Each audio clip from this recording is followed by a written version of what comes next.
Donc je vais commencer la conférence. Alors, j'espérais la commencer à l'heure, mais je ne vais pas rompre avec les traditions de l'ENFIP et je vais avoir un petit temps de latence. Comme je l'avais annoncé, c'est une conférence qui traitera d'Internet et de la démocratie, et plus particulièrement des systèmes politiques et de l'influence que vont avoir les médias sur la société. Sans grande originalité, j'ai fait un plan en deux parties. La première partie sur les systèmes politiques et la seconde partie sur l'influence des médias. Je me suis un petit peu interrogé comment aborder cette première partie pour être sûr qu'on ait un peu tous les mêmes bases concernant les systèmes politiques. On a tous finalement des idées assez différentes des systèmes politiques. Et donc j'ai décidé de partir d'un lieu commun. Ce lieu commun, le voici. Bon, j'espère que vous voyez un petit peu. La majorité des gens ont tendance à considérer finalement qu'il y a deux grands types de systèmes politiques. Ces systèmes politiques, on pourrait les diviser en deux catégories. D'un côté, les tyrannies. Alors, ce qu'on va mettre du côté des tyrannies, c'est généralement des dictatures autoritaires, généralement adossées à l'armée. C'est plutôt du mauvais côté. C'est pour ça qu'il y a une petite image d'enfer. Ce pouvoir est autoritaire et il tire sa légitimité de la peur qui va inspirer aux individus. Et à l'opposé, donc plutôt du bon côté, on va avoir les démocraties. Donc finalement, ce qu'on entend par démocratie, c'est des gouvernements représentatifs, adossés, eux, à l'élection, et ils vont tirer leur légitimité de l'adhésion, finalement, qu'ils vont inspirer aux individus. Ça va être ce sur quoi... ils vont être adossés aux élections, et leur pouvoir va être assis sur l'adhésion qu'ils vont inspirer aux individus. Bon. Si je commence par ça, c'est parce que beaucoup de gens s'y retrouvent. J'ai même une amie qui travaille à l'ONU, et elle, c'est sa vision des choses, et des systèmes politiques, ces deux grandes familles, elle comprend les choses comme ça. Évidemment, si je commence par ça, c'est que moi j'ai une vision un petit peu différente, que je vais essayer de vous présenter et de développer dans cette première partie. Et donc l'idée, ça va être un petit peu de déconstruire, de relativiser cette vision très, très binaire, manichéenne qu'on a tous des systèmes politiques. Donc, pour prendre ce recul, je vais partir du lien qu'on fait tous entre la démocratie et l'élection.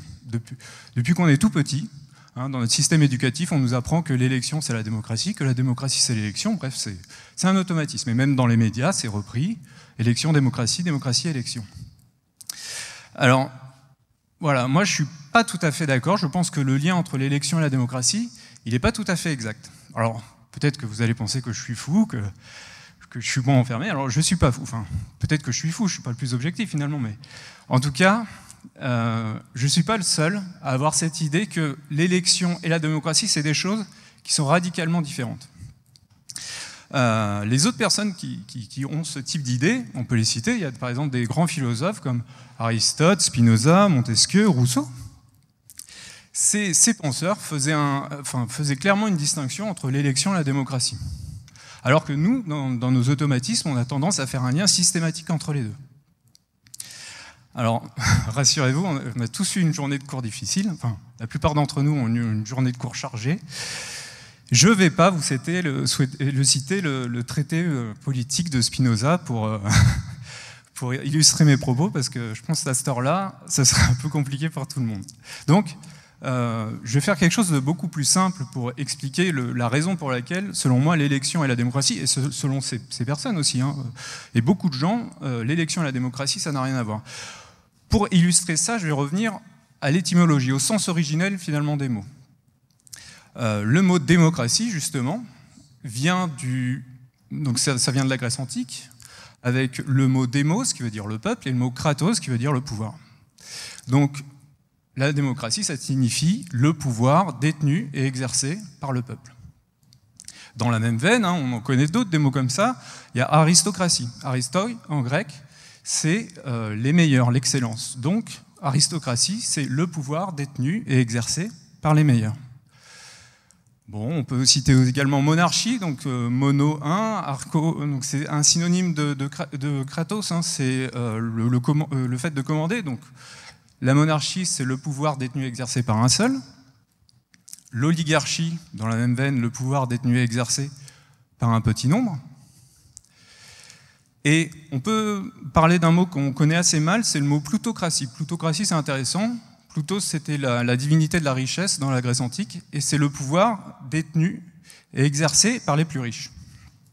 Bon, ça c'est pour qu'on ait un petit peu tous les mêmes bases pour parler de toutes ces notions de démocratie, d'aristocratie, etc. Finalement, ces définitions-là appellent 2 commentaires. Le premier commentaire, c'est que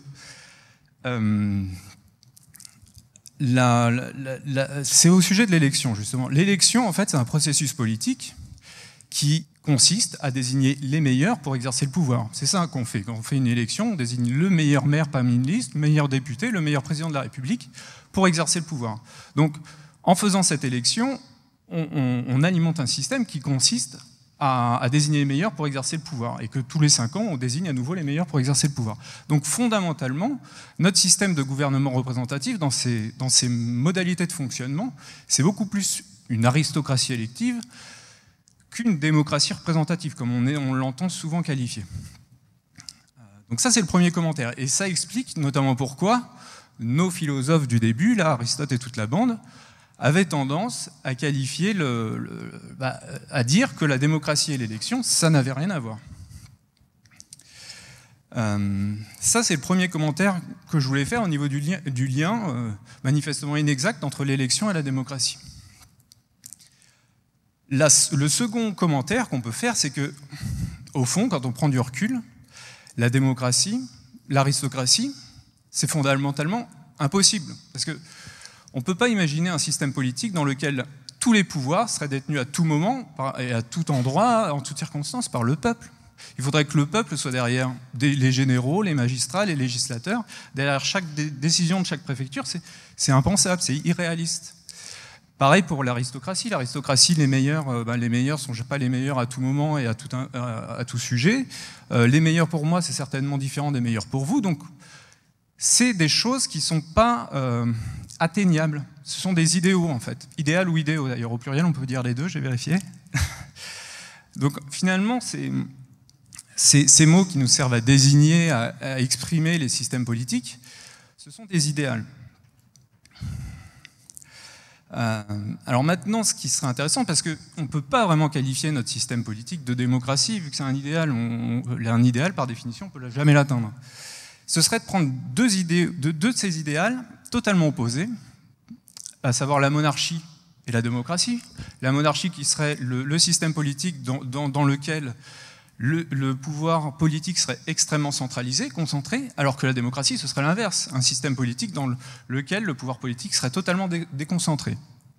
Alors, j'ai décidé de prendre un axe comme ça, où il y aurait l'idéal des pouvoirs ultra centralisés et l'idéal du pouvoir ultra décentralisé, et d'essayer de réfléchir aux différents systèmes politiques dont on a connaissance.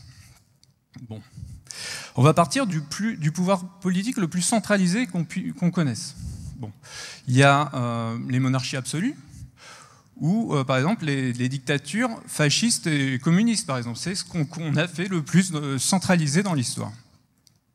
Donc on peut citer Louis XIV, Hitler, Staline, même plus actuellement Kim Jong-un. C'est ce qu'on a connu de plus centralisé comme système politique, plus autoritaire, et où, voilà, c'est ce qu'on a le plus. Mais je ne vais pas détailler beaucoup, parce que finalement on les connaît assez bien, parce qu'on les a beaucoup vus dans nos cours d'histoire. Si on se décale maintenant du côté du pouvoir qui serait décentralisé, on aurait les gouvernements représentatifs. Ceux-là aussi, on les connaît bien, parce que c'est les nôtres. La République française ou la République des États-Unis d'Amérique, c'est finalement des pouvoirs quand même qui sont fondamentalement très concentrés, très centralisés, mais à intervalles réguliers, le peuple peut donner son adhésion pour dire à quel point ils sont d'accord ou non avec les dirigeants et éventuellement en changer. C'est une nuance qui est significative et qui permet de se décaler du côté de la décentralisation du pouvoir. Alors maintenant, on peut se demander, est-ce qu'il y a plus démocratique, plus décentralisé? Et la réponse est oui, parce qu'il y a des gouvernements représentatifs qui existent, encore à l'heure actuelle, qui sont des combinaisons entre gouvernements représentatifs et des mécanismes de démocratie directe. C'est notamment le cas de la Confédération suisse. En Suisse, on sait très bien qu'il y a des dispositifs de référendum d'initiative citoyenne qui permettent à l'initiative du peuple de faire voter des lois. Il y a des cantons aussi en Suisse dans lesquels il y a des délibérations régulières et où le peuple peut donner son avis sur tel ou tel dispositif. Du coup, on est tenté de se demander, est-ce qu'on peut encore faire plus démocratique que ça? Évidemment, oui. Et là, on arrive aux démocraties antiques, notamment la démocratie athénienne. Alors, je vais m'attarder un peu plus sur la démocratie athénienne parce que généralement, on la connaît beaucoup moins bien. L'objectif des Grecs, c'était de se rapprocher le plus possible, effectivement, de l'idéal démocratique, et pour ça, ils s'étaient donné comme objectif l'égalité politique réelle. Pour atteindre cet objectif, ils avaient comme sous-objectif la rotation des charges et l'amateurisme politique.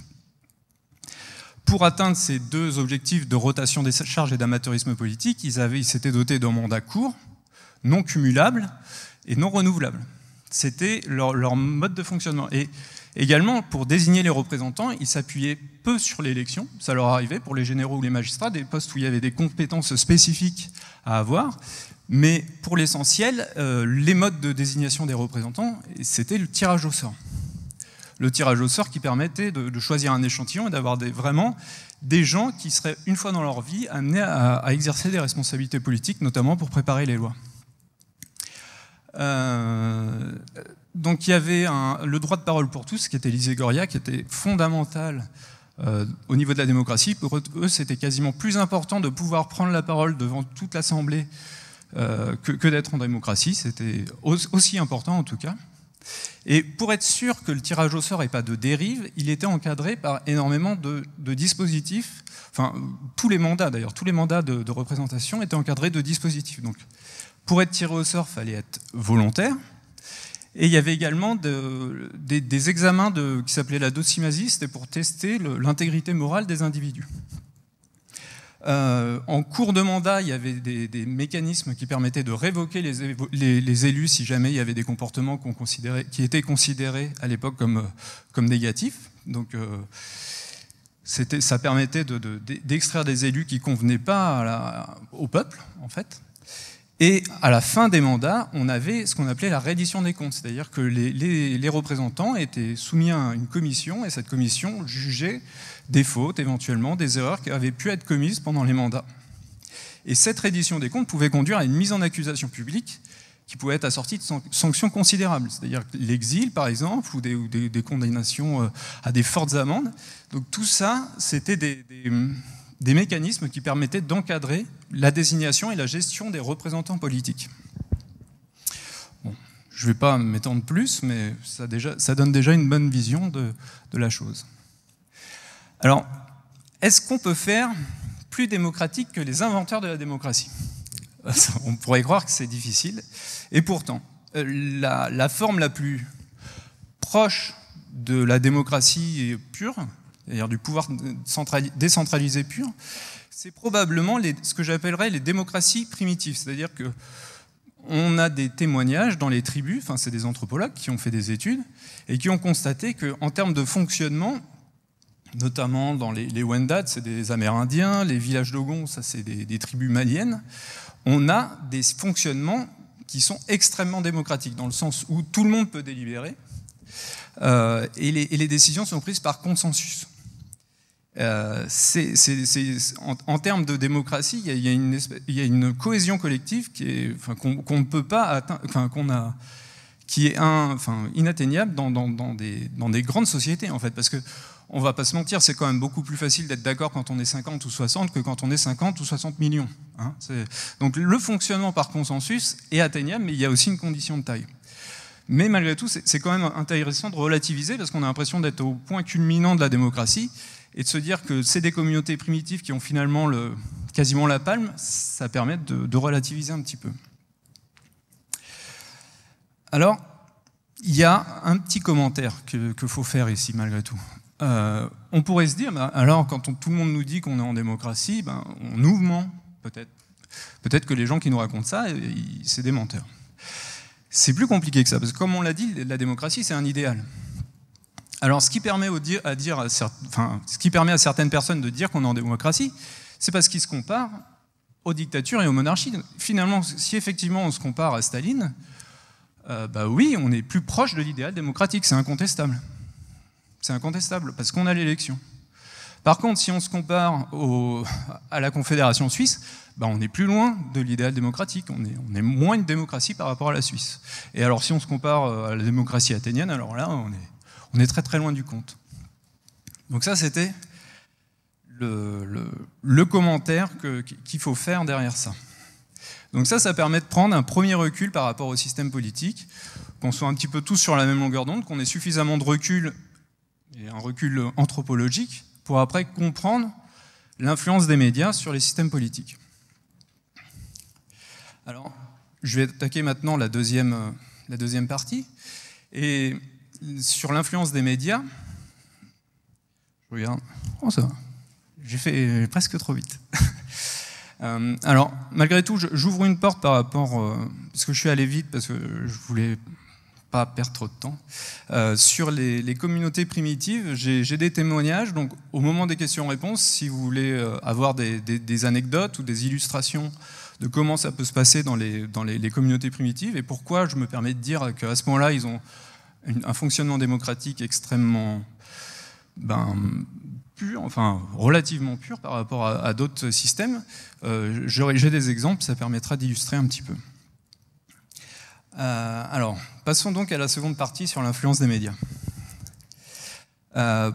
Pour cette partie, là encore, je vais poser des définitions, c'est important. Une société, ça peut se définir comme la somme des interactions entre les individus. Je répète, c'est important, une société, c'est la somme des interactions entre les individus. Et un média, c'est un moyen de diffusion de l'information.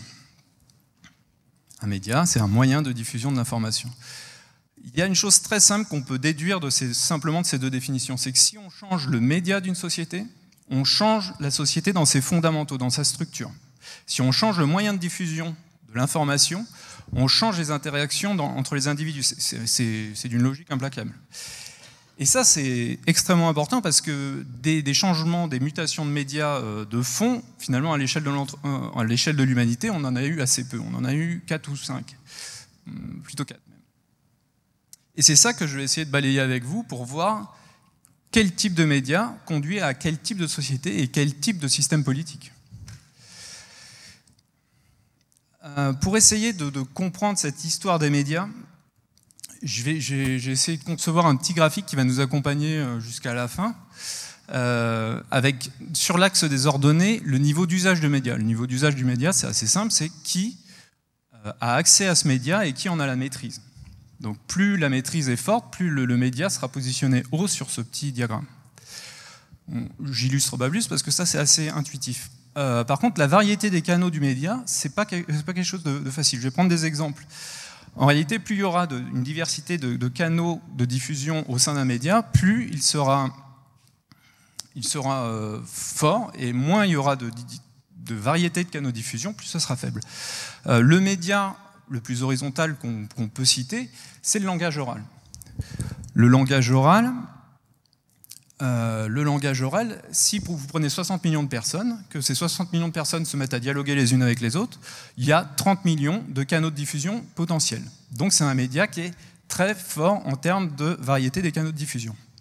A l'inverse, si on prend par exemple la télévision, avec une chaîne de télé et un présentateur, ça nous donne, 60 millions de personnes qui écoutent, ça nous donne un seul canal de diffusion. Donc c'est un média qui est, je vais dire, très vertical, c'est-à-dire qui a une très faible variété de canaux de diffusion. Quand je vais utiliser l'adjectif vertical, ça voudrait dire qu'il a une très faible variété de canaux de diffusion, et horizontal ce sera au contraire qu'il a une très forte variété de canaux de diffusion potentiels. Alors, l'histoire des médias. Notre premier média, celui dont on dispose tous, enfin, très grande majorité d'entre nous, c'est le langage oral. Le langage oral, il y a des anthropologues qui pensent que le développement de notre cerveau est lié à la complexité de notre langage. Donc c'est quelque chose de fondamental dans notre structure. Quelle société ça va fabriquer, ce langage oral? Eh bien, j'en reviens aux communautés primitives que j'évoquais dans la partie d'avant. Le langage oral, ça a une portée réduite. Quand on parle normalement, on peut être écouté au maximum par 50 ou 60 personnes. Un peu plus que ce qu'on est là, mais pas beaucoup plus. Et Et donc, ça va générer déjà des groupes qui vont généralement avoir cette taille-là. Et la plupart des tribus, effectivement, peu importe où elles sont sur la planète, ça ressemble un petit peu à cette quantité de personnes-là. Et ça va également... Alors, il va y avoir un slogan que je vais un peu reprendre pour cette présentation, c'est l'idée que, finalement, l'information, c'est le pouvoir. Et le système politique dont va se doter la société, ça va être le reflet de l'accès à l'information et de la capacité à détenir l'information. Or, avec le langage oral, on est à peu près tous égaux. On est à la fois tous récepteurs, tous émetteurs, et on a à peu près tous la même capacité à archiver l'information dans notre mémoire. Et donc, ça va générer les fameuses démocraties primitives dont j'ai déjà évoqué, puisqu'on est relativement égaux par rapport à cette information. Et donc, les fameuses démocraties primitives doivent être mises en lien avec le langage oral. Le second média, enfin la première mutation média, en fait, c'est l'écriture. L'écriture, elle est née d'un besoin de certaines sociétés, certains États qui commençaient à se complexifier. Donc, ils étaient déjà devenus complexes, mais pour fonctionner encore mieux et de manière plus efficace, ils vont devoir inventer un média qui va être capable d'archiver l'information. Parce que c'était le grand défaut, finalement, du langage oral, c'est que le langage oral, on ne peut pas archiver l'information. Alors que là, pour des raisons à la fois commerciales, comptables, bureaucratiques, on va se doter d'un média qui va être capable d'archiver l'information. Ça va permettre d'une part aux États qui étaient gros de se maintenir, pour ceux qui parviennent à faire l'invention, parce qu'il y en a qui ne parviennent pas et qu'au bout d'un moment ils finissent par disparaître. Et cette invention, ça va générer des sociétés un petit peu à son image. Rappelez-vous, l'information c'est le pouvoir, on va se retrouver avec un média qui va réussir à centraliser l'information. Ça va devenir des informations fiscales, comptables de toute nature, et du coup, à chaque fois, l'information va être centralisée et utilisable par finalement très peu de personnes. Et les systèmes politiques, donc l'invention de l'écriture, c'est en moins 3500, moins 3600 avant Jésus-Christ.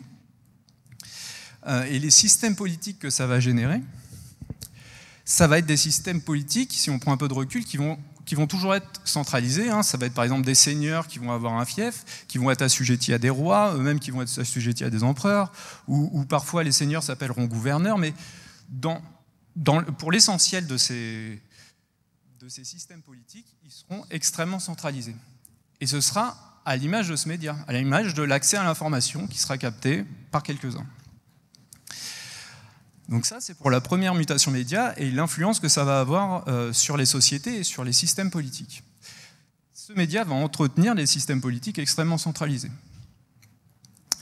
Et la deuxième mutation média, c'est l'imprimerie. L'imprimerie, elle va apparaître aux alentours de 1450-1500, elle va se développer. Et c'est important de prendre du recul, parce qu'on nous dit toujours l'imprimerie, c'est une invention formidable, on n'a pas idée. Et c'est bien de dire pourquoi on n'en a pas idée. L'imprimerie, donc la première chose qu'on va imprimer en masse, ça va être des bibles. Les bibles, quel effet ça va avoir? Ça va avoir un effet terrible sur l'Église catholique. L'Église catholique va se retrouver avec des gens qui vont avoir accès à l'information et qui vont se dire, bah non, le prêtre raconte pas la même chose que ce qu'il y a dans le bouquin. Alors, ils vont décider de penser par eux-mêmes et ils vont contester, donc Luther ou d'autres protestants, ils vont contester l'hégémonie de l'Église catholique et ça va fracturer déjà le pouvoir de l'Église catholique assez rapidement. Et puis, ce qu'il faut également prendre en compte, c'est l'influence à plus long terme, sur plusieurs siècles. C'est-à-dire que l'imprimerie va également donc, permettre des révolutions scientifiques considérables. Le fait que les scientifiques comme Galilée, etc., puissent communiquer, ça va tout changer. Enfin, communiquer et surtout diffuser et archiver leur information. Mais également, on va voir apparaître une renaissance de la philosophie. C'est-à-dire que la philosophie classique coïncide à l'apparition de l'imprimerie. Donc des personnes, enfin, je parlais de Spinoza tout à l'heure, c'est un philosophe classique qui a réfléchi au système politique et à la démocratie. Et dans ces germes-là, cette démocratie classique va aboutir, disons un siècle, plusieurs générations après, à une autre philosophie, celle qu'on a appelée la philosophie des Lumières. La philosophie des Lumières, qui est elle-même bien connue pour avoir eu des auteurs comme Voltaire ou comme Rousseau. Voltaire, qui était un pourfendeur, comme par hasard, j'ai envie de dire, de la monarchie et de l'Église catholique. Donc deux systèmes politiques extrêmement centralisés. On se retrouve donc avec des philosophes qui vont critiquer radicalement des systèmes politiques centralisés, notamment du fait qu'ils avaient accès à l'information. Et donc, derrière ces philosophes, il y a aussi il y a des classes, il y a la bourgeoisie qui a accès à l'information, qui prend conscience de ça. Et donc, la Révolution française, c'est aussi ça. C'est des gens qui demandent à partager le pouvoir qui était jusque-là extrêmement centralisé. Voilà pour l'imprimerie. Sauf que ça ne s'arrête pas là. Il y a encore des révolutions médias, des mutations médias qui nous attendent. Il y a, après l'imprimerie, les médias de masse. Alors, ces médias de masse, je les ai regroupés. J'ai mis dedans la presse écrite. L'âge d'or de la presse écrite, généralement, on parle de 1850. Ensuite, la radio et jusqu'à la télévision.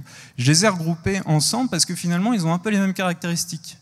C'est-à-dire, notamment au niveau de la variété des canaux. Si on y réfléchit, c'est quand même des médias qui sont fondamentalement, dans leur structure, extrêmement verticaux. C'est-à-dire qu'il va y avoir très peu de canaux émetteurs et beaucoup de canaux récepteurs. Et ça, politiquement, le reflet politique, si on suit un peu la maxime de l'information c'est le pouvoir, politiquement, ça devrait conduire, s'il n'y avait que ces médias-là, à des systèmes politiques eux aussi extrêmement centralisés. Un peu comme les premières personnes à maîtriser l'écriture, qui étaient que quelques-uns. S'il n'y a que quelques personnes qui maîtrisent des médias, notamment en termes d'émissions, ça conduit normalement à des systèmes politiques extrêmement centralisés. Alors il y a plusieurs raisons pour lesquelles on ne s'est pas doté de systèmes politiques extrêmement centralisés, type dictature ou autre. C'est parce que l'imprimerie était déjà là, et puis, bon, il y a d'autres raisons. Mais normalement, si on prend du recul, il y a des expériences,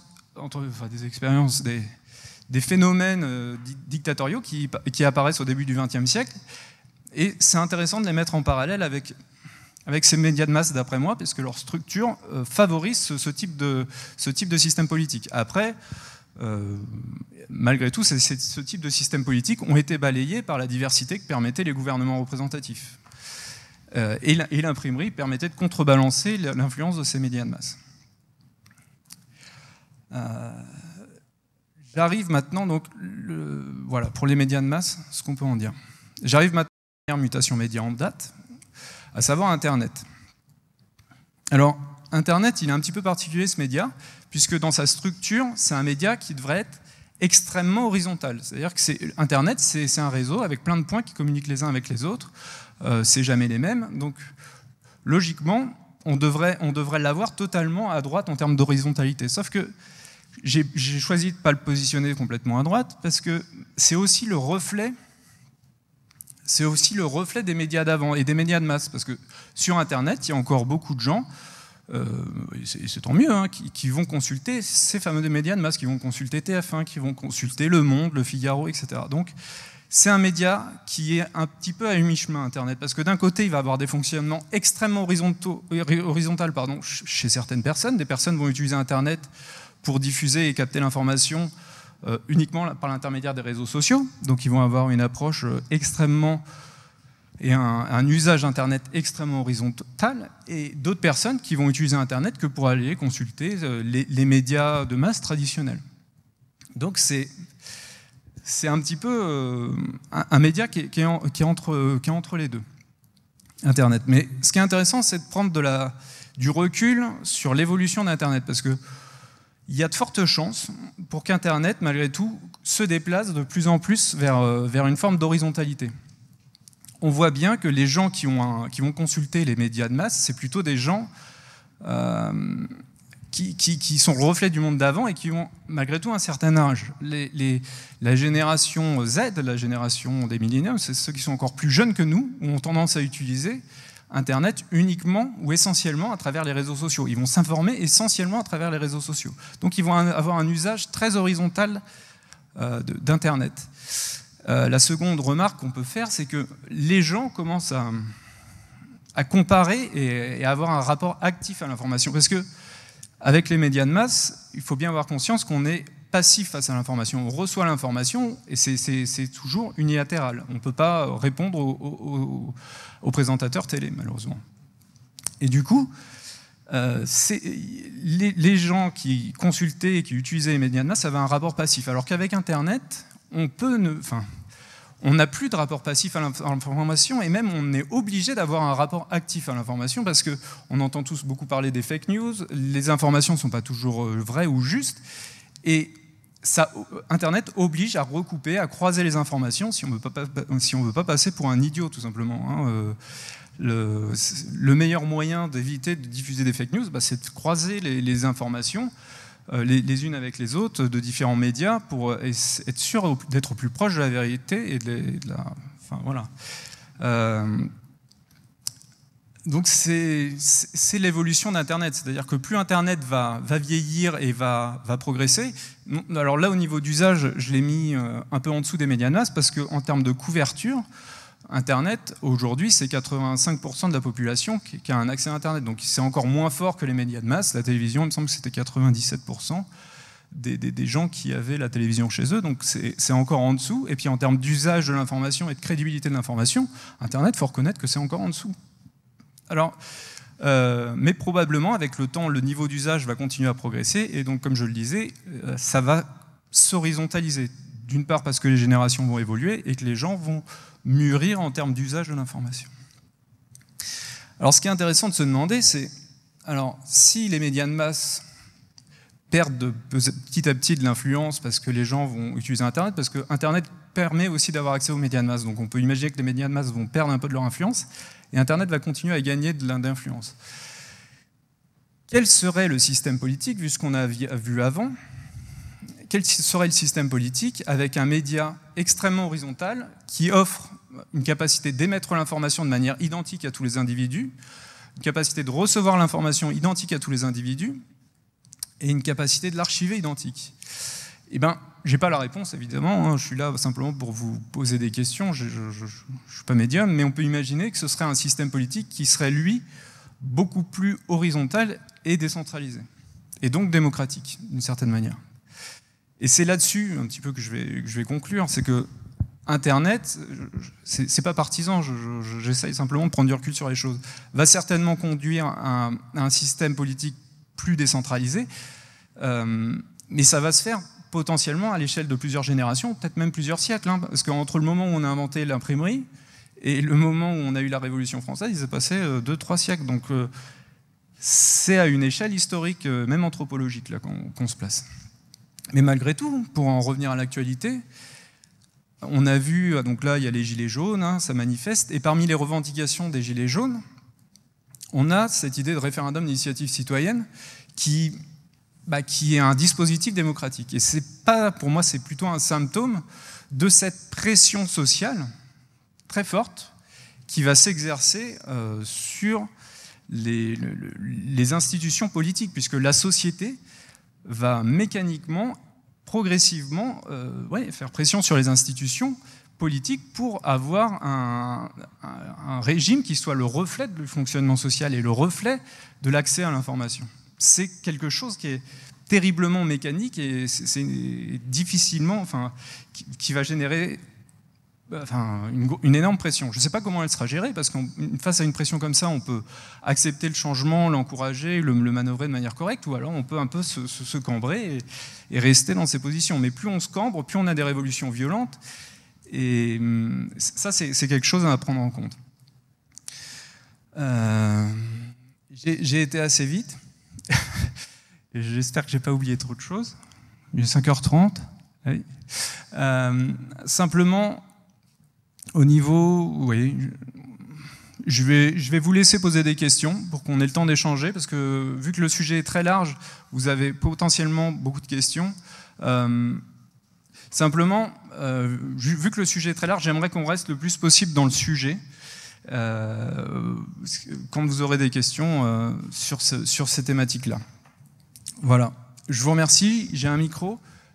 Je vais demander à Antoine de le passer.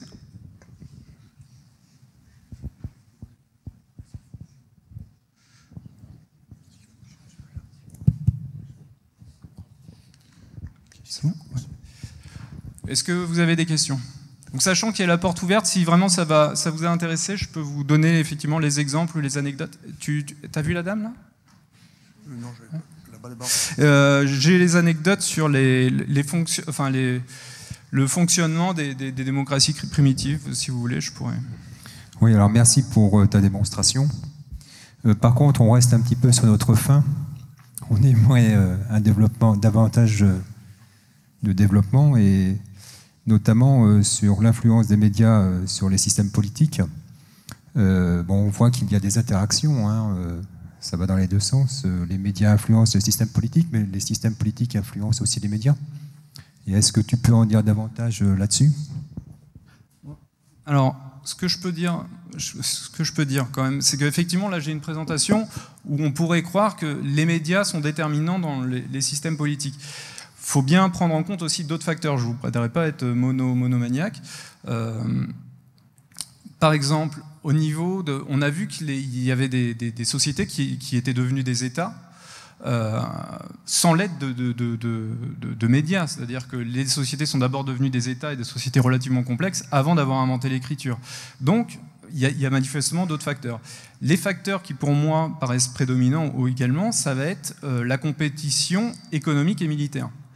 Effectivement, sur le plan économique, à partir du moment où on a des sociétés complexes qui peuvent diviser le travail au niveau des individus, on va gagner en productivité et en efficacité économique. Donc ça, c'est la première chose. En efficacité militaire aussi, hein, on est beaucoup plus fort quand on est 5000 que quand on est 60, hein, évidemment. Donc ça va être des mécanismes dans les sociétés, des mécanismes anthropologiques qui vont favoriser l'émergence de tel ou tel type de société. À l'inverse, si effectivement l'avantage au niveau économique et militaire a favorisé la construction des États, si on veut relativiser, alors j'ai évoqué, mais du coup je n'ai pas ouvert la porte, mais là je vais le faire. Au niveau, par exemple, des dictatures fascistes et communistes, ce qu'on voit bien, ce qui s'est passé, c'est que il y a eu un manque d'efficacité et surtout de crédibilité politique des systèmes fascistes. Hein. S'ils ont aussi perdu les guerres qu'ils ont menées contre les gouvernements représentatifs, c'est que face à eux, ils avaient des gens qui fonctionnaient pas seulement à la peur, mais également avec une certaine adhésion vis-à-vis du système politique. Et donc, pour moi, c'est pas qu'une défaite militaire, c'est certes une défaite militaire, peut-être que c'était mieux organisé, mais c'est aussi une défaite idéologique, et manifestement, les systèmes qui fonctionnaient sur la peur étaient moins efficaces. Moins efficace sur le plan militaire et politique, mais également moins efficace sur le plan économique, parce que si on prend un peu de recul sur la défaite de la dictature communiste et de l'URSS, c'est aussi ça, c'est une défaite de fonctionnement sur le plan économique. Et là encore, on revoit deux dynamiques qui sont extrêmement importantes dans l'équilibrage des systèmes politiques plus ou moins décentralisés, c'est-à-dire que on a eu, avec l'écriture, des mécanismes politiques et économiques qui ont favorisé la centralisation. Et là, dans un deuxième temps, à l'aube du XXe siècle, on a eu plutôt des mécanismes politiques, militaires et économiques qui ont favorisé un recentrage vers la démocratie, d'une certaine manière. Alors, je ne sais pas si ça t'apporte des éléments de réponse. Tu avais peut-être autre chose en tête ? Non, mais je pensais surtout qu'effectivement, il y a eu une évolution aussi et qu'il y a eu de plus en plus d'emprise du politique sur les médias. Et on le constate particulièrement actuellement. Et c'est vrai que voilà, j'aurais bien aimé que tu en parles un petit peu, que tu développes ce sujet, mais c'est peut-être pas alors j'ai essayé de le dire, mais je vais insister là-dessus. Hein. Les médias de masse, c'est des médias extrêmement centralisés. Donc, quand je parle de la centralisation des médias, derrière, il y a les politiques, il y a des intérêts économiques et politiques qui vont piloter ces médias. C'est une évidence. Et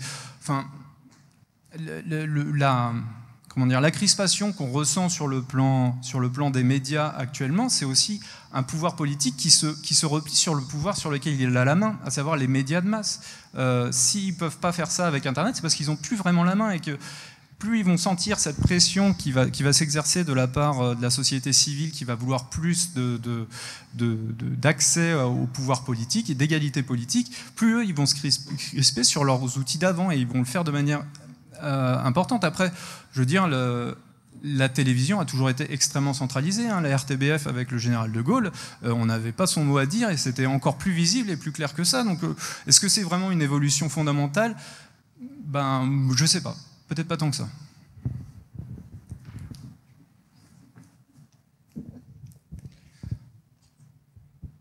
Merci. Moi, j'avais envie d'amener 2 mots dans le débat qui ont été sous-entendus. C'était le mot de confiance. Parce que finalement, les médias, on voit bien que c'est un média, mais derrière, il y a des acteurs qui vont les utiliser. Et donc des intérêts. Et moi, ce qui m'a frappé dans le langage oral, c'est que finalement, on est dans une communauté de 50. Ce qui sous-tend aussi une société, ce sont les mœurs, ce sont les choses un peu implicites sur lesquelles on se reconnaît. Et c'est aussi donc des choses qu'on ne va pas toujours vérifier. Voilà. Dans une communauté de 50, si quelqu'un dit j'ai été à la rivière et une vache s'est noyée, on ne va pas lui dire je veux voir la vache. On va lui dire ok, je peux avoir confiance en lui. Qu'en est-il quand on est 60 millions, quand on est 6 milliards et qu'on est à travers des masses médias et que justement on a des fake news qui croient et donc justement à la confiance. Et la deuxième chose que je voulais dire aussi, c'était alors tu as parlé de l'évolution historique avec notamment les Lumières, etc. Enfin, comment la diffusion des Bibles avait influencé l'émergence du protestantisme. Moi, il y a un mot quand même que j'aimerais lâcher, c'est le libéralisme derrière. Parce que c'est aussi le rapport au réel qui a changé, et c'est ça aussi en quoi c'est en lien avec la confiance. C'est que, et c'est intéressant qu'on parle du protestantisme d'ailleurs, parce que un des fondements du protestantisme, c'est sola scriptura, c'est-à-dire seulement l'écriture, et donc plus la tradition de l'Église, l'autorité des papes.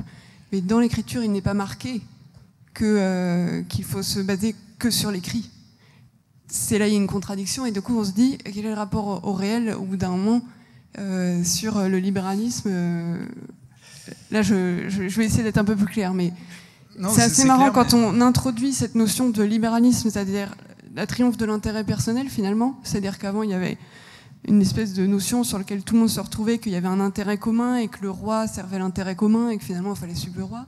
Maintenant on se dit, on coupe la tête au roi, mon intérêt personnel il vaut autant que l'intérêt de la personne qui est en face. Voilà, donc et du coup le rapport au réel, ça donne, moi si mon intérêt c'est de dire que, j'exagère, mais que la fenêtre là, elle est fermée, j'ai le droit de le dire, même si à côté la personne elle va regarder et dire non, pour moi la fenêtre elle est pas fermée, le volet est ouvert. Donc ça c'est vraiment le côté extrême, mais on en retombe sur l'information, voilà, c'est comment on arrive à créer des fake news que des gens croient. C'est qu'au bout d'un moment aussi, les gens sont dans une communauté favorisée par Internet dans laquelle, pour cette communauté, c'est réel. Alors que ça ne l'est pas. D'accord. Alors ça oblige de prendre quasiment... Enfin, ça c'est un angle idéologique. Enfin, comment dire, je veux pas que ce soit perçu de la mauvaise manière, mais ça oblige de s'intéresser à l'histoire des idées, obligatoirement, de prendre du recul, par exemple, sur le protestantisme, le catholicisme. Alors j'ai rien contre ça, mais ouais, voilà. Je vais essayer de rester à l'aise sur ces questions-là. Au niveau de la confiance, donc la confiance, tu dis qu'effectivement c'est beaucoup plus facile de se faire confiance quand on est très peu que quand on est 60 millions. Et effectivement, enfin, je peux que aller dans ton sens. La quantité des personnes a une influence sur la confiance.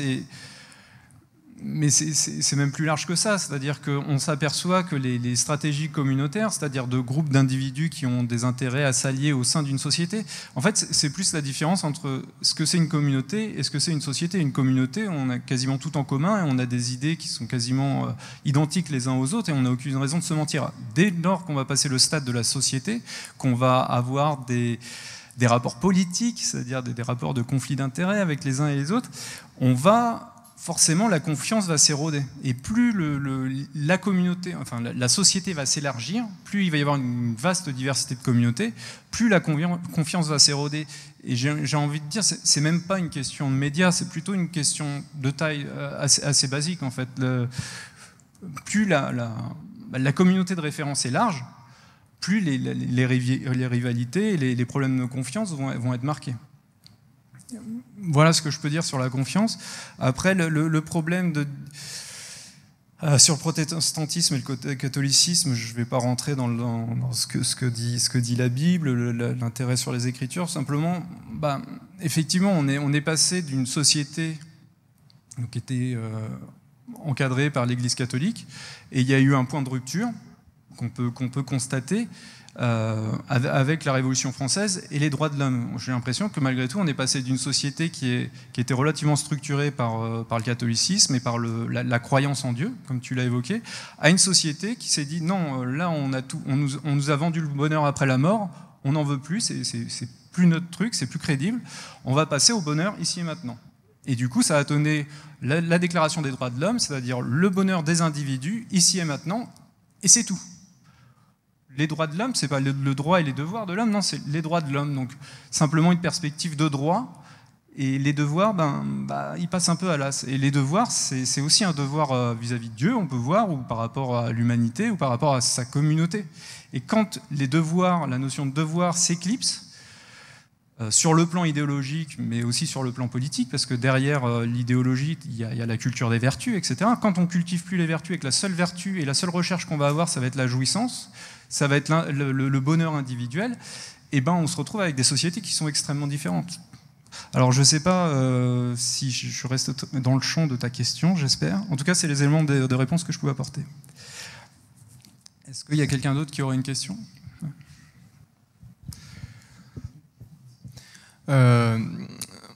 Alors, si j'ai bien compris, il me semble que pour toi, à l'avenir, Internet va favoriser l'horizontalité et, in fine, la démocratie.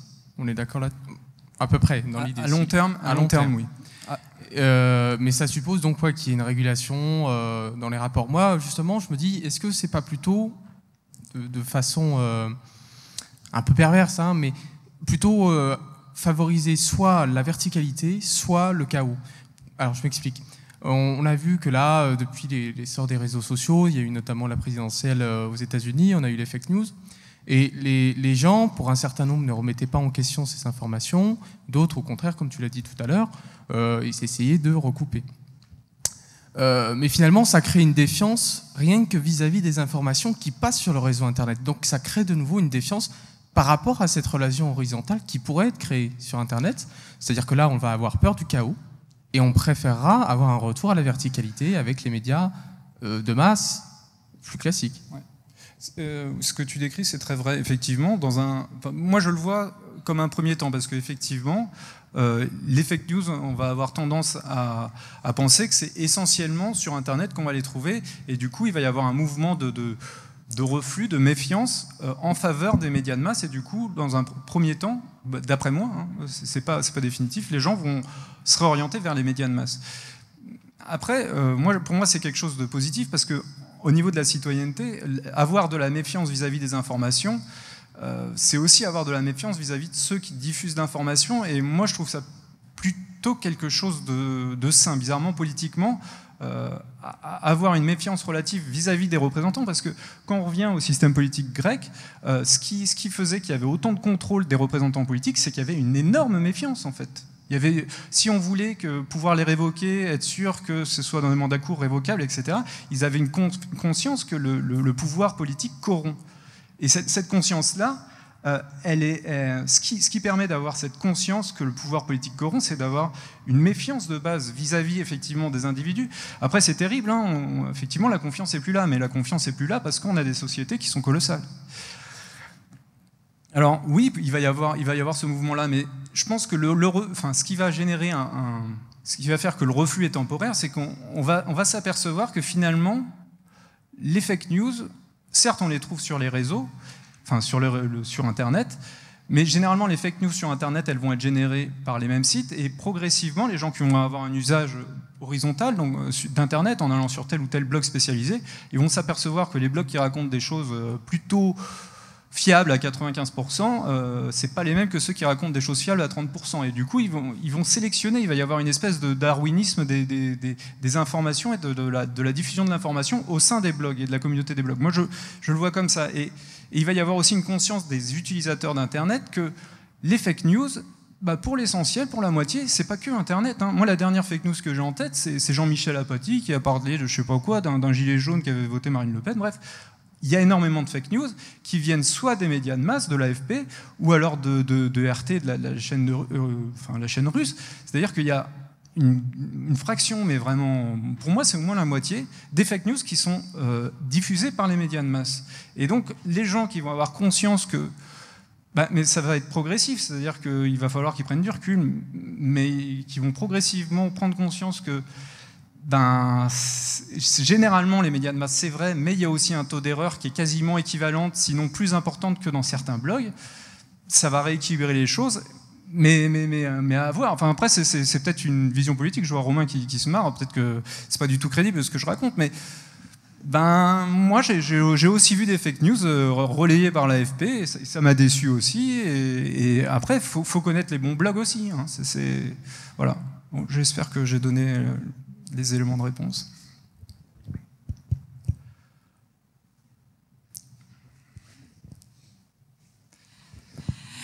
Une petite question en fait. Moi, ce qui me frappe justement dans l'usage des réseaux sociaux, c'est que quand même les réseaux sociaux, ça fonctionne quand même. On dit théoriquement horizontal, mais moi je trouve que ça fonctionne vraiment en cercle fermé, puisque en fait pour connaître effectivement les Twitter ou Facebook ou Instagram, etc. En fait, il faut se loguer, il faut accepter les gens, etc. Donc on est quand même dans un environnement très captif. Alors effectivement, une information va effectivement se démultiplier, mais dans un cercle très contraint, quoi. Alors ça c'est vrai, c'est très vrai.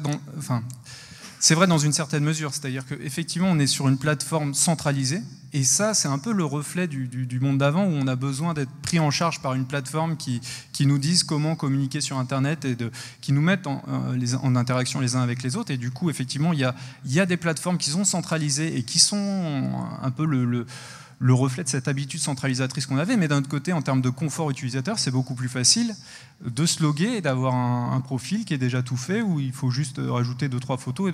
Il y a un côté confortable. Après, malgré tout, dans le fonctionnement et dans le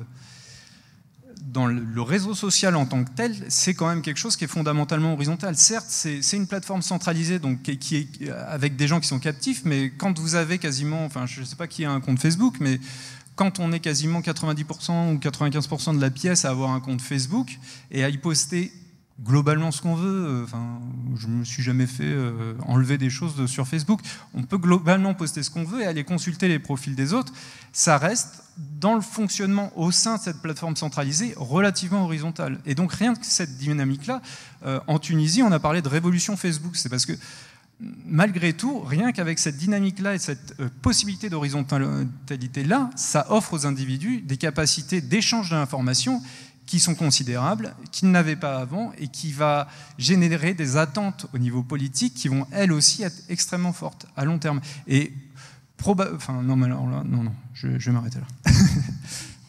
Une deuxième question, effectivement, sur l'usage des médias. Donc un cas pratique. À Clermont-Ferrand, il y a eu un budget participatif. Les Clermontois, ils sont 140 000. Et il y a eu 7 000 votants, quoi.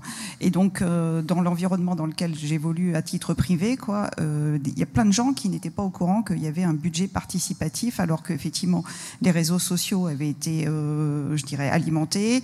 Il y avait des affiches un peu partout dans la ville, etc.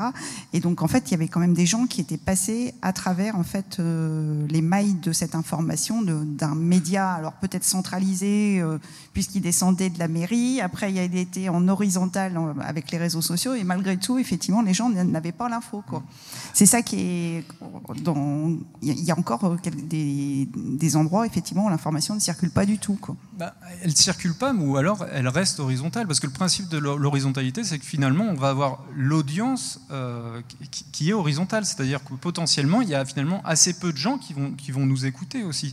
Le revers de l'horizontalité, enfin, je suis pas un promoteur de l'horizontalité ou de la verticalité, hein, mais le revers de l'horizontalité, c'est effectivement quand on a quelque chose qui est extrêmement intéressant, et ben pour le communiquer, on ne va pas avoir beaucoup d'audience par rapport à avant. Alors qu'effectivement, si on va le vendre à la télévision, et ben là, l'audience, elle sera au rendez-vous. Mais c'est incontestable, c'est un constat, effectivement, que je peux que faire aussi, hein. C'est la caractéristique de l'horizontalité. Il y a du bon, il y a du mauvais.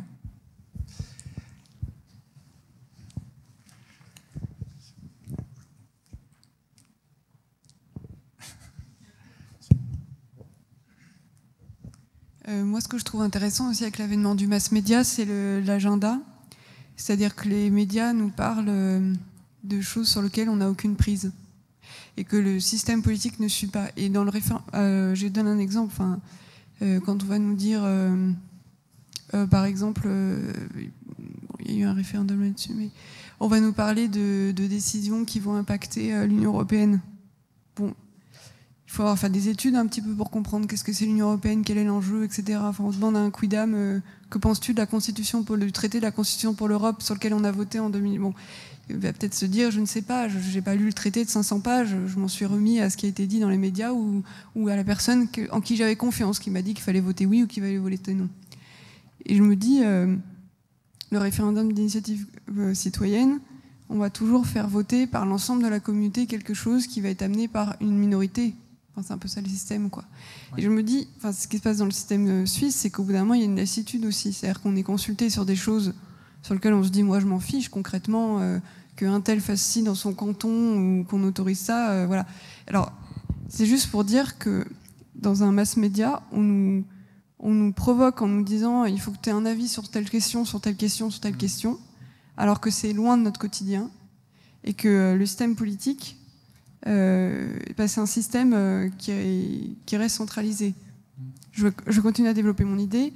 Dans l'Ancien Régime, la personne qui vivait dans un monde rural, elle n'avait pas les mêmes droits que quelqu'un qui vivait dans une ville, parce que c'était pas les mêmes. Il y avait pas les mêmes communautés. Voilà. Sauf que le gars qui vit dans le monde rural, en gros, il voyait l'État une fois par an, c'est-à-dire au moment où sa commune payait les impôts. Sinon, il vivait sa vie. Si c'était un commerçant, il suivait les lois de sa corporation. Enfin, les lois qui n'étaient pas écrites, mais je veux dire, son système, il était très différent. Aujourd'hui, l'administration est omniprésente. Et l'administration s'est régie par des lois qui sont faites par des représentants. Donc finalement, aujourd'hui, notre système, il est centralisé certes, mais il a aussi un impact sur la vie quotidienne des gens, et c'est un impact énorme. Ce qui fait qu'avant, le gars qui vivait dans sa commune, lui, ce qui l'intéressait, c'est le champ communal, est-ce que je vais pouvoir faire paître mon troupeau? Donc voilà, c'est très concret. Voilà. Mais par contre, ce qui se passait au niveau de la nation Paris, la répartition des impôts et tout, il s'y intéressait très peu. Peut-être que juste quand la pression fiscale était trop forte, il s'y intéressait, mais sinon il s'y intéressait pas. Aujourd'hui, tout le monde est sommé de s'intéresser à tout. Et ça, est-ce que c'est pas aussi... ça, c'est plutôt l'hypermédiatisation de tout. Et du coup, la personne qui a la maîtrise sur l'agenda, qui est en mesure de dire, bon, aujourd'hui, on parle des impôts et on parle pas de... Et finalement, il maîtrise le débat. Et la personne qui, elle, dit, moi, les impôts, je m'en fiche. Moi, ce qui m'intéresse, c'est l'autoroute. Est-ce qu'on va me la construire au bas de chez moi ou pas? Finalement, il a pas la main.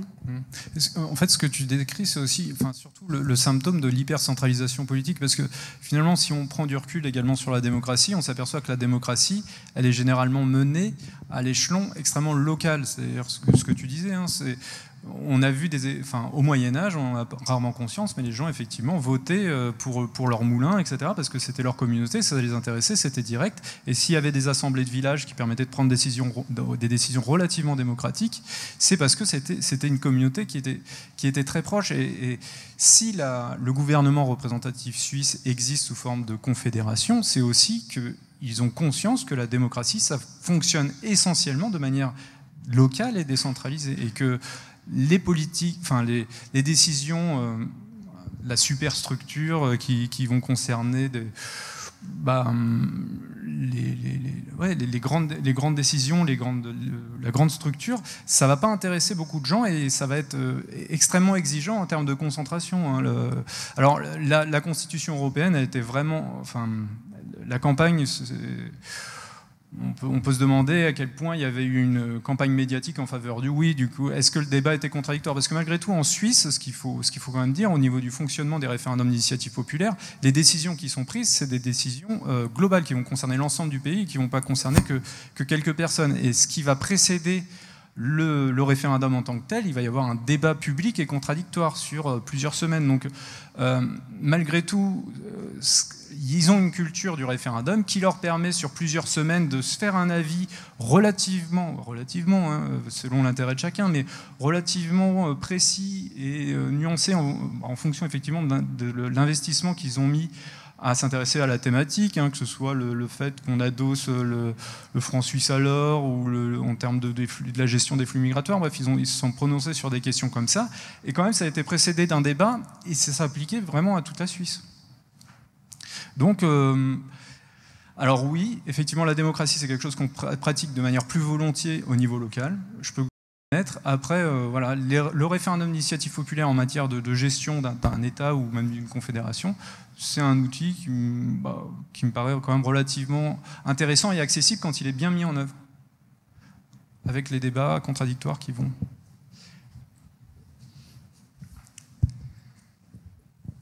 Je te remercie, Alban, pour la présentation.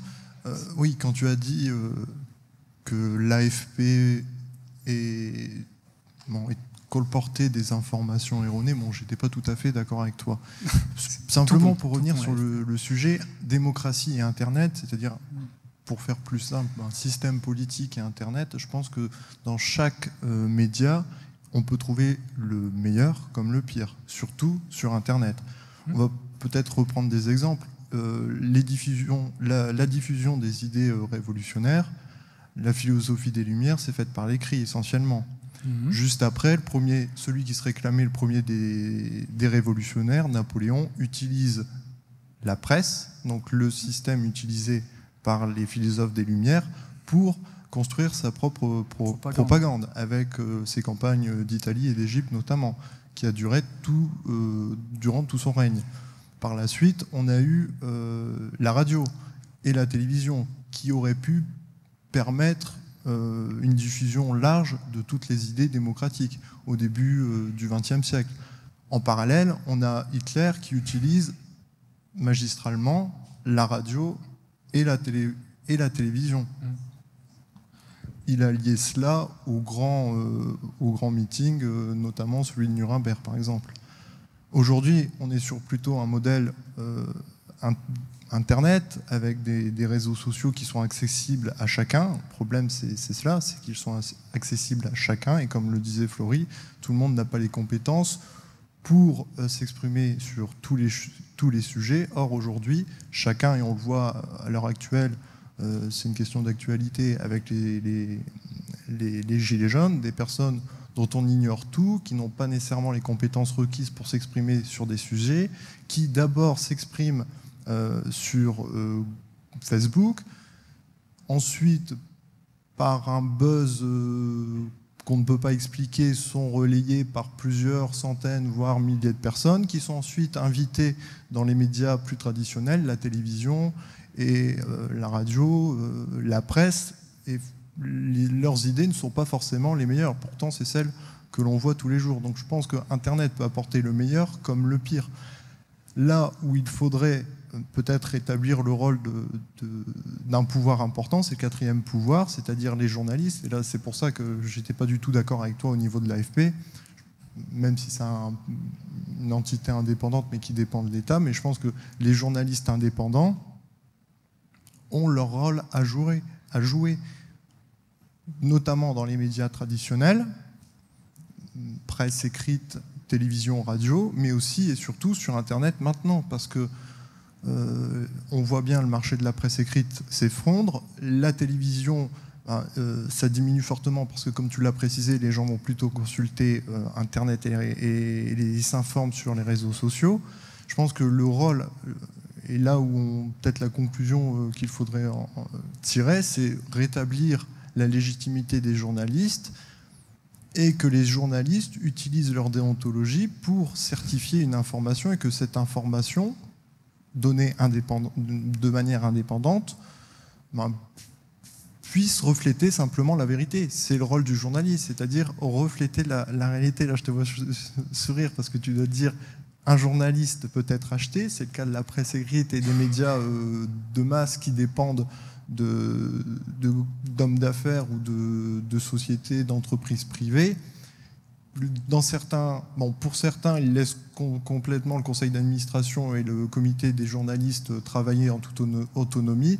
Pour d'autres, on sait très bien que la première chose qu'ils font, c'est changer la rédaction et un peu dicter leur voix. Mais on peut imaginer que Internet va permettre à des journalistes de se rassembler de manière indépendante, moyennant la rémunération des journalistes par les utilisateurs, et Internet, par le biais et grâce aux journalistes, pourrait devenir effectivement un modèle de diffusion d'informations indépendante et totalement fiable, à moindre coût, sans être dépendant de sociétés qui ne sont pas philanthropiques, on va dire.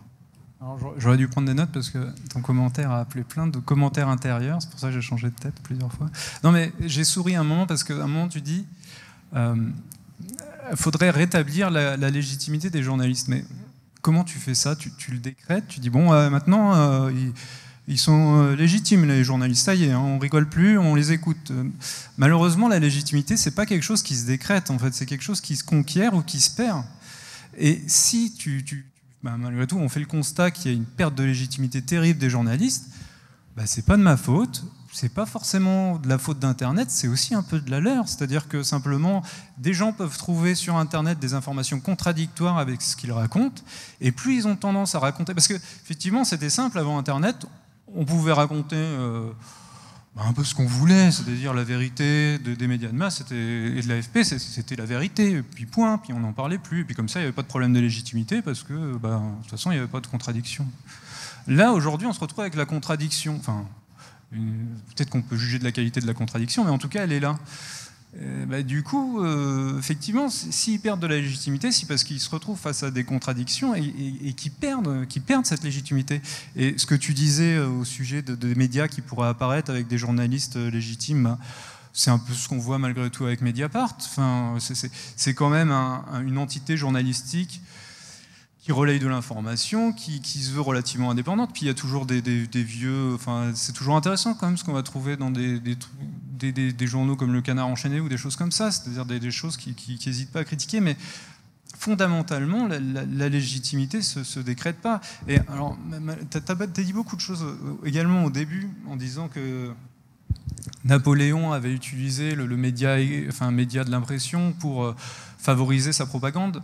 Pour moi, quand on a un organe de presse extrêmement centralisé, on est déjà dans les médias de masse, c'est ce que j'ai essayé de dire, c'est-à-dire que la presse écrite, en cela qu'elle est extrêmement centralisée, ça devient une forme de média de masse. Après, il y a une porosité. À quel moment on passe de l'imprimerie où on imprime des livres avec des idées philosophiques à un organe de presse extrêmement centralisé qui dit la parole du vrai pour vendre des propagandes? C'est compliqué, il y a une espèce de porosité. Moi, j'ai essayé de faire des grandes familles, mais bon, effectivement, on peut le critiquer. Et puis c'est pas quelque chose d'absolu, effectivement. C'est des choses qu'il faut prendre, enfin, avec lesquelles il faut prendre un recul idéologique, un recul des rapports de force politiques, économiques, militaires. C'est pas une vérité, mais c'est quelque chose qui, voilà, c'est un autre angle d'approche qui permet de penser l'évolution des systèmes politiques de manière différente et de comprendre. On parle de la crise de la légitimité, mais de comprendre cette tension sociale qui, pour moi, peut que aller en s'accentuant. Hein, la montée des populismes, tout ce qu'on veut, mais c'est pas un hasard si tous ces populismes naissent et prospèrent sur Internet. S'ils prospèrent sur Internet, c'est parce que c'est là où ils ont la place de s'exprimer. C'est là où ils ont la place de s'exprimer, parce que qu'on le veuille ou pas, malgré tout, il y a une espèce de rail au niveau des médias et qu'il ne faut pas trop dérager. Et quand on sort du cadre, on n'est plus dans le cadre de la télévision, on est ailleurs. Et ailleurs, malheureusement, malheureusement ou heureusement, mais en tout cas c'est comme ça, c'est sur Internet. Et plus on va réduire le cadre, plus les gens vont aller vers Internet, parce qu'ils vont sentir que la capacité d'expression d'un grand panel d'idées se retrouve sur Internet. Bon. Donc voilà, il y a beaucoup d'autres choses auxquelles j'aurais voulu réagir dans ce que tu as dit. Si tu veux, tu peux reprendre la parole, mais c'est ce que j'avais en tête. Quelqu'un ? Pour compléter mon collègue, là, je voulais apporter ma réflexion pour dire que finalement la diffusion de fake news, ça peut faire réfléchir les médias à la portée des messages qu'ils diffusent, à la défiance qu'ils génèrent auprès des gens, et peut-être à les amener à se recentrer sur leur utilité réelle dans la société, notamment en termes de pédagogie, de clarification, voire d'apaisement.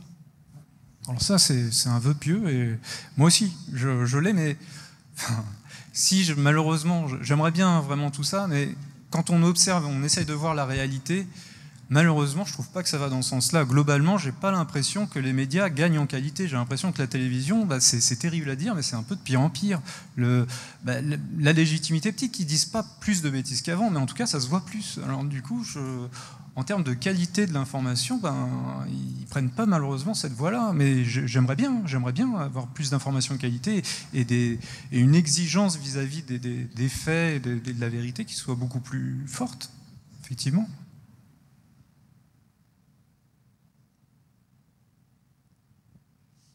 On parle beaucoup des médias comme s'ils étaient un peu autonomes et comme s'ils étaient leurs propres acteurs. On parle des médias comme si ils cherchaient à être comme tels et comme si en fait c'est de leur faute s'ils perdaient cette légitimité. Et en fait, est-ce qu'il n'y aurait pas un autre revers de la médaille? Est-ce que c'est pas notre manière de consommer les médias qui aurait une incidence sur ces mêmes médias? Ce que j'entends par là, c'est que est-ce que on ne serait pas aussi dans une société de la consommation, une société de la jouissance personnelle, où l'on rechercherait les médias pour conforter un propre raisonnement qui permet en fait qu'on arrive à mieux se situer dans la société, parce qu'on va lire des médias et on va lire des informations qui nous confortent dans notre idéologie ou dans notre manière de se positionner vis-à-vis des autres. Et du coup, on n'est plus forcément dans une recherche de réflexion, on va plutôt consommer du média comme on consommerait... comment on va s'habiller, comment on va chercher à se représenter. Et du coup, est-ce que c'est pas seulement la faute des médias, mais aussi la faute aussi à nous-mêmes qui consommons les médias de manière différente? Oui, comment est-ce que je vais pouvoir réagir? Effectivement, la manière de consommer les médias, pour moi, ça renvoie un peu à la passivité. Mais malgré tout, je ne peux pas m'empêcher de dire qu'il y a un type de comportement selon le média qu'on utilise. C'est-à-dire qu'on ne va pas consommer la télévision comme on consomme Internet. C'est-à-dire que la télévision, mécaniquement, on est passif. Enfin, on ne va pas répondre au présentateur parce qu'il dit des bêtises. On est mécaniquement passif. Donc, en termes de consommation, ça ne donne pas déjà un rapport actif et très, très dynamique, très intelligent et tourné vers l'interaction. Après, certainement... quand on va être sur Internet, effectivement, on va avoir un réseau social qui a notre image, qui pense un petit peu comme nous. Et effectivement, là, c'est une démarche personnelle de vouloir se confronter aux idées des autres, d'aller essayer de parler avec des gens de tous bords politiques, et surtout les gens qui ne sont pas de notre bord politique. C'est là où, en fait, on progresse. Mais je ne peux que vous inciter à faire ça. Moi, je prends plaisir à avoir dans mon réseau social, mais je veux dire mon réseau social pas Internet, mon réseau social au sens large, au sens réel, avoir des amis qui sont d'extrême gauche, d'extrême droite, centre-gauche, ma mère a voté Macron, allons-y. Ça permet d'avoir des personnes extrêmement différentes. Et effectivement, c'est une démarche personnelle. Après, le meilleur moyen d'arriver à avoir un changement dans le monde, un changement personnel, c'est Gandhi qui disait faut essayer d'avoir le comportement vis-à-vis de soi-même avant de l'obtenir des autres. C'est-à-dire faut essayer d'avoir cette volonté de se confronter à la contradiction et de ne pas être dans une bulle médiatique. Après, c'est une démarche personnelle, mais il y a aussi un rapport d'encouragement, c'est-à-dire qu'un média qui est uniquement descendant et unilatéral, ça va nous confiner dans notre bulle. Alors que quand on a un réseau large, toujours on a quand même un ou deux avis divergents. Et avoir cet avis divergent qui va un petit peu nous déranger, ça va nous forcer à aller vers. Et du coup, ça ne va pas générer le même type d'attitude et de comportement de la part de l'usager. Voilà. Bon, j'espère que j'ai un peu répondu. Je voulais dire quelque chose, mais j'ai déjà parlé 3 fois. Moi, ce qui m'inquiète, c'est la qualité du débat public, particulièrement en France. On est un des seuls pays qui a des lois qui interdisent de dire des choses. Alors, on peut en penser ce qu'on veut, on peut dire que c'est bien. Par exemple, on n'a pas le droit de contester l'existence de la Shoah, on n'a pas le droit de tenir des propos racistes, etc., avec toute une liste. On peut vraiment discuter de ces lois, si elles sont bonnes ou pas. Mais moi, ce que je constate quand même, c'est qu'il y a des choses qu'on n'a plus le droit de dire en France. C'est-à-dire, si on dit quelque chose dans le débat public, il y a une espèce de contrôle social extrêmement fort des journalistes, de certains journalistes, de certains hommes politiques qui vont dire non mais ça c'est vraiment un scandale d'avoir dit ça, c'est vraiment... Et du coup ça pose question, quoi, parce qu'on se dit c'est peut-être choquant ce qui a été dit, mais est-ce qu'on peut pas accepter que ça soit dit et accepter même qu'il puisse y avoir une part de vérité dans ce qui a été dit? Alors c'est intéressant parce que tout à l'heure tu m'as parlé du libéralisme, mais si tu as un désir aussi fort en matière de liberté d'expression, c'est aussi grâce au libéralisme. C'est-à-dire que si tu trouverais normal que, comme aux États-Unis, on puisse dire tout et n'importe quoi et pas être inquiété, c'est parce que le libéralisme nous a conduit à la liberté d'expression. Ça, faut pas l'oublier parce que effectivement, aujourd'hui, on peut avoir l'impression que dès qu'on va déraper, dès qu'on va parler des migrants de la mauvaise manière ou machin ou chose, on va avoir une espèce de chape morale, de surmoi social en quelque sorte, qui va nous tomber dessus et nous dire non, tu peux pas dire ça, c'est mal. Et être exclu par une espèce de jugement moral sans laisser le temps de l'argumentation et de l'explication. Et effectivement, ça c'est pesant pour beaucoup de gens, et c'est pesant surtout pour les gens qui sont exclus de cette norme morale, qui sont pas d'accord avec cette norme morale, parce que dès qu'ils vont vouloir avancer le truc, on va leur dire attends. Après, enfin, faut relativiser. Hein, c'est pas la première fois dans l'histoire qu'on a ce type de surmoi social. Je veux dire, au temps de l'Église, on risquait pas simplement de se faire exclure d'un groupe de discussion. Hein, c'était des autodafés, on se faisait brûler vif si on avait des mauvais comportements ou des mauvaises paroles. Donc effectivement, c'est pas tout à fait sympa comme ambiance, mais je veux dire, on revient de loin aussi. Et c'est grâce, effectivement, à cette volonté de mettre l'intérêt individuel au centre de tout. Donc voilà, on a la société qu'on mérite et c'est tristement logique aussi. Tu vois ce que je veux dire ? Je suis désolé, c'est la réponse que tu attendais, peut-être pas.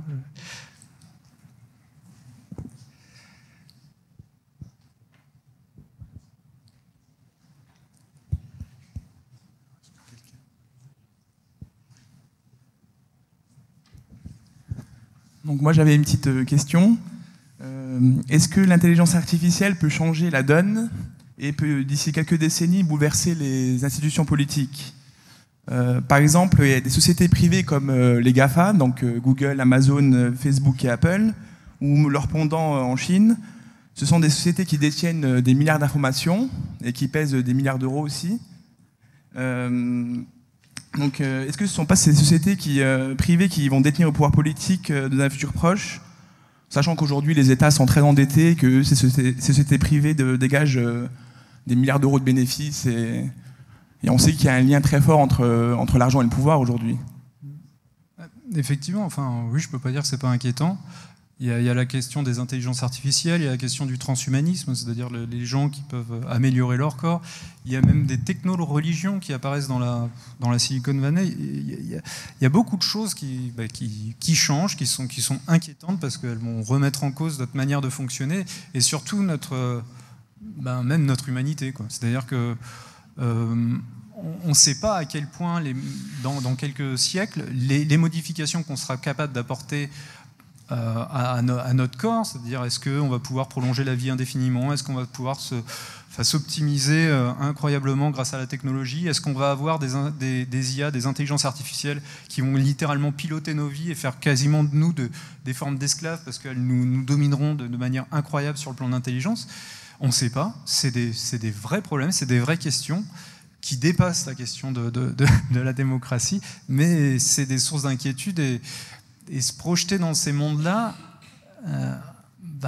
c'est à la fois autant de l'ordre de la dystopie, c'est-à-dire d'avenir insoutenables tellement ils sont horribles, que des utopies, des paradis où on serait guidé par des IA sympathiques. Enfin, on peut tout imaginer, c'est ça qui est terrible. Le pire comme le meilleur. Mais c'est vrai que c'est à nos portes. Quoi. Et la direction qu'on prendra, ce sera énormément en lien avec le système politique qui apparaîtra ou qui apparaîtra pas, on ne sait pas.